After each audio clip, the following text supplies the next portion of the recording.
శ్రీ శ్రీ శ్రీ వరాహ లక్ష్మీ నృసింహస్వామి వారి దేవస్థాన ప్రాంగణంలో అక్షయ తృతీయ వేడుకలు అంగరంగ వైభవంగా జరుగుతున్నాయి.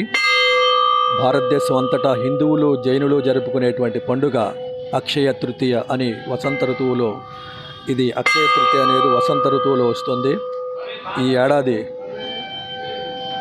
మే 10వ తేదీన అక్షయ తృతీయ వచ్చింది. వైశాఖ మాసం శుక్లపక్షంలో 3వ రోజున వచ్చేటువంటి పర్వదినానికి భారతీయ సంస్కృతికి చాలా ప్రాముఖ్యత ఉంది.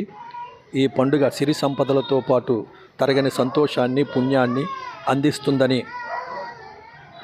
హిందువులు ప్రగాఢంగా నమ్ముతారు. అక్షయ తృతీయ పేరులోని అక్షయ అనే పదానికి సంస్కృతంలో ఎప్పటికీ తరగనిది అనే అర్థం వస్తుంది. అంటే ఈరోజు శాశ్వతమైన శ్రేయస్సును తెస్తుందని, రోజురోజుకి వృద్ధిని కుటుంబ అభివృద్ధిని చేకూరుస్తుందని ప్రగాఢంగా నమ్మేటువంటి అక్షయ తృతీయ పర్వదినం హిందువులు ఈ పండుగను చాలా భక్తి శ్రద్ధలతో జరుపుకుంటున్నారు.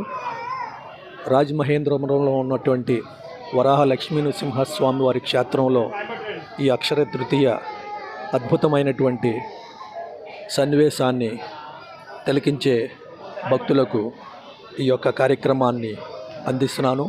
అర్చక స్వాములు వారు ఈ యొక్క వరాహ లక్ష్మీ నరసింహస్వామి వారిని సాంప్రదాయ పద్ధతిలో వారికి సేవలను అలాగే కైంకర్యాలను అన్నీ పూర్తి చేస్తూ ఉంటారు.